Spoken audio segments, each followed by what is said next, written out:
Benvenuti e benvenute su Italian Podcast. Ciao a tutti Siamo Alessio e Sara. e siamo le nuove voci che sentite qui sul canale. Esatto, siamo qui per dare una mano, un supporto ai nostri colleghi Luca, Laura e Marta, che avete già imparato a conoscere e ad apprezzare. Proprio così. Quindi un benvenuto ufficiale da parte nostra su Italian Podcast, il canale per chi vuole imparare l'italiano in un modo semplice, naturale, semplicemente ascoltando. E oggi abbiamo un argomento molto importante. Molto pratico. Direi fondamentale per chiunque si trasferisca in un nuovo paese. Parliamo di come affrontare la ricerca di lavoro in Italia. Sì, l'idea è quella di dare degli strumenti, ma anche un po' di fiducia a chi sta imparando la nostra lingua e si sente magari un po' insicuro. Certo, vedremo insieme un po' di cose.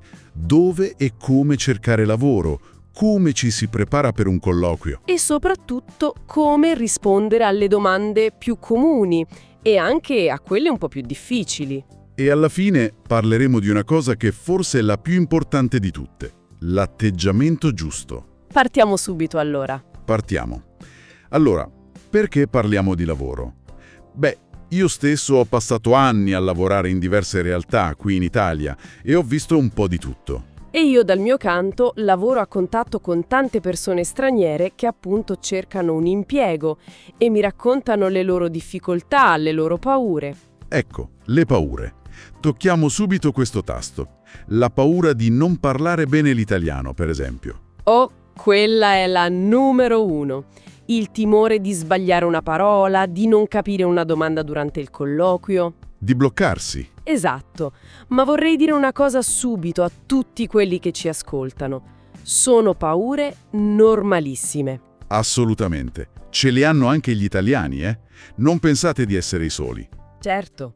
E poi il lavoro in Italia non è solo una questione di soldi, è molto di più. È integrazione.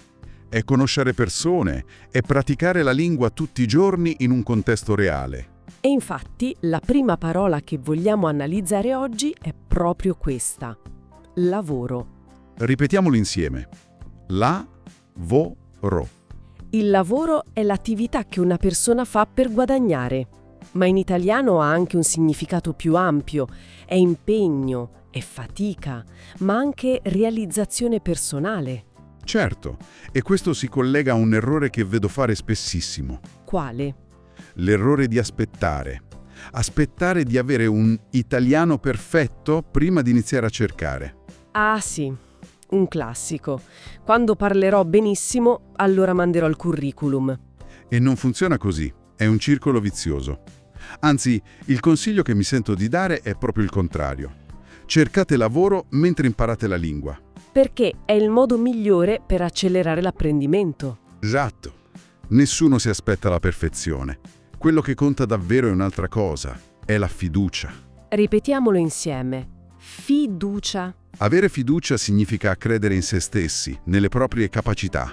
Non serve essere perfetti, ma serve mostrarsi chiari, educati e soprattutto motivati.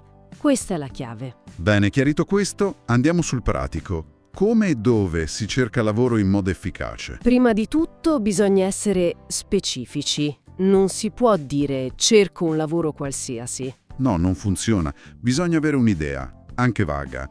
Voglio fare il cameriere, il magazziniere, l'addetto alle pulizie. Ecco, hai usato una parola interessante. Addetto. Ripetiamolo insieme. Addetto. Un addetto è una persona incaricata di una certa mansione. L'addetto alle vendite, l'addetto alla reception. È una parola molto usata nelle offerte di lavoro. E un altro punto cruciale è valorizzare ogni esperienza. Ripetiamolo insieme. Esperienza. E quando dico ogni, intendo proprio ogni esperienza. Anche quelle non ufficiali, non scritte su un contratto. Assolutamente. Magari qualcuno ha aiutato un amico a fare dei lavori in casa o ha dato una mano nel negozio di un parente. Esatto. Ricordo un ragazzo che mi disse: io non so fare niente. E invece? E invece, parlando, è venuto fuori che sapeva montare mobili, che era bravo a usare certi programmi al computer, che aveva aiutato a organizzare piccoli eventi. Quelle sono competenze. Sono esperienze. Bisogna solo imparare a riconoscerle e a raccontarle. E a collegarle a un settore lavorativo. E ripetiamolo insieme. Settore. Il settore è il campo, l'area di lavoro. Il settore della ristorazione, per esempio, che include bar e ristoranti. O il settore dell'edilizia, delle costruzioni. O quello dei servizi. Capire il proprio settore aiuta a concentrare la ricerca. Ok, abbiamo definito cosa cercare. Adesso, i canali. Dove si cerca? Io direi che ci sono 3 canali principali. Il primo è quello più, tradizionale, di persona. Funziona ancora benissimo per certi lavori, Bar, ristoranti, negozi, piccole botteghe artigiane. Certo, l'importante è come ci si presenta. Non si entra di corsa chiedendo «c'è lavoro?» No, per carità. Ci vuole educazione. Ripetiamolo insieme. Educazione. Significa buona maniera, cortesia. Si entra, si saluta con un buongiorno o buonasera. E poi si chiede con calma. Mi scusi, posso lasciare il mio curriculum? Ecco, il curriculum, parola fondamentale. Ripetiamolo insieme. Curriculum. È il documento che riassume le tue esperienze, la tua formazione. In Italia si usa spesso anche la sigla CV. Il secondo canale ovviamente è online. Indispensabile, soprattutto per lavori di ufficio o per le grandi aziende. Il consiglio qui è avere un curriculum semplice, chiaro, facile da leggere. Senza troppi fronzoli. E poi c'è il terzo canale, che in Italia forse è il più importante di tutti. Ah sì, il passaparola. Ripetiamolo insieme. Passaparola. Il passaparola è quando un'informazione, in questo caso un'offerta di lavoro, si diffonde parlando da persona a persona. È la rete di amici, di conoscenti, di vicini di casa. Funziona tantissimo. Ho conosciuto un signore che ha trovato lavoro perché ne ha parlato con il suo vicino di casa, che conosceva il titolare di un'azienda che cercava proprio una persona come lui. È un sistema basato sulla fiducia, di cui parlavamo prima. Appunto. Quindi il consiglio è: parlate. Dite alle persone che conoscete che state cercando lavoro. Allora, proviamo a fare un piccolo esercizio per chi ci ascolta. Ottima idea. Provate a completare questa frase. Cerco lavoro come e aggiungete la professione. Ad esempio, cerco lavoro come cuoco.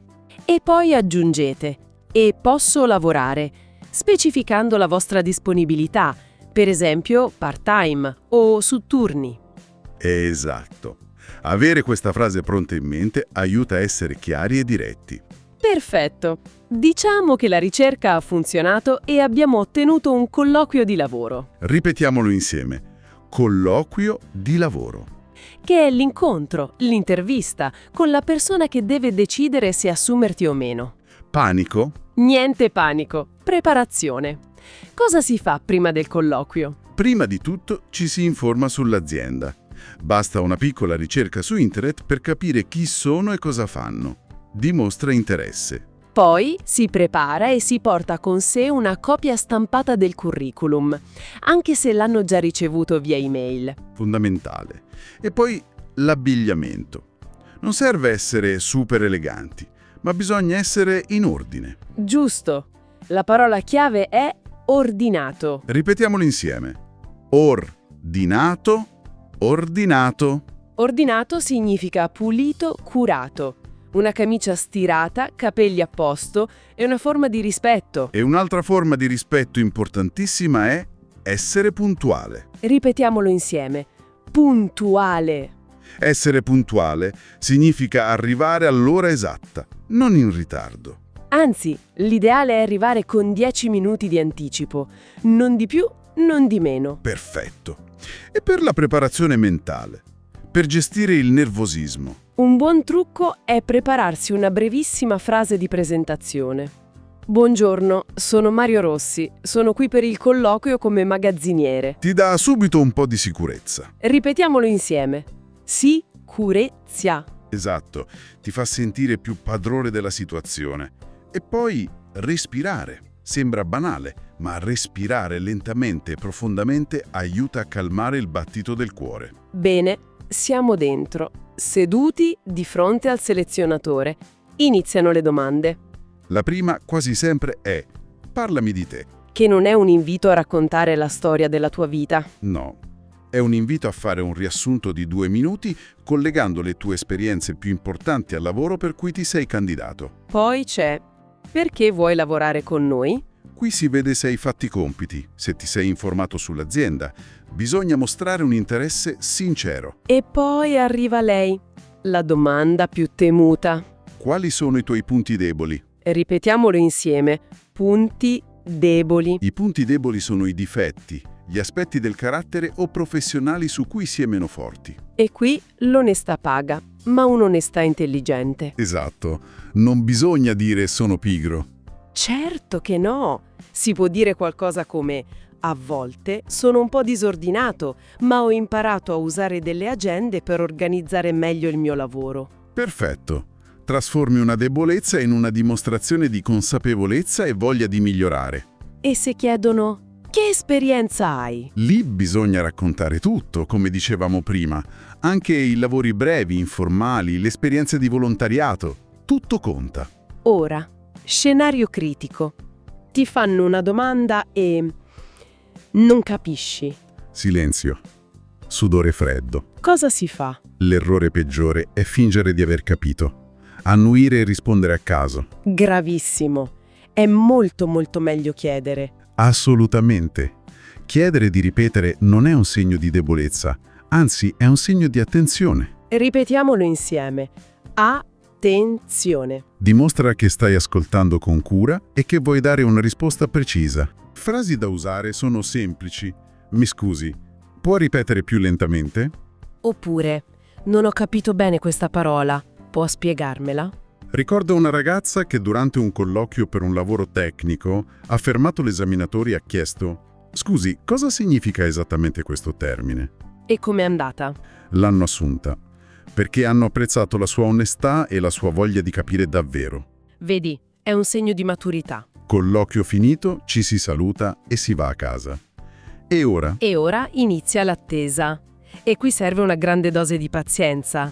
Ripetiamolo insieme: pazienza. In Italia i tempi di risposta possono essere lunghi, a volte molto lunghi. Non bisogna scoraggiarsi se non richiamano il giorno dopo. No, però dopo una settimana, 10 giorni, si può fare una cosa. Un piccolo, educato messaggio di follow-up. E ripetiamolo insieme: educato. Un'email o un messaggio breve, molto cortese.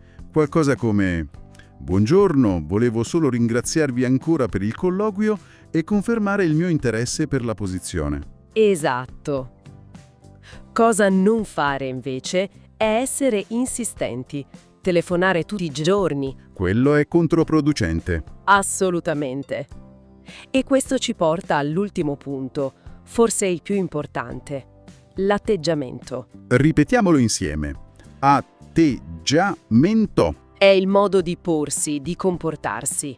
Un atteggiamento positivo, calmo, attento, a volte vale più di 10 anni di esperienza. Verissimo.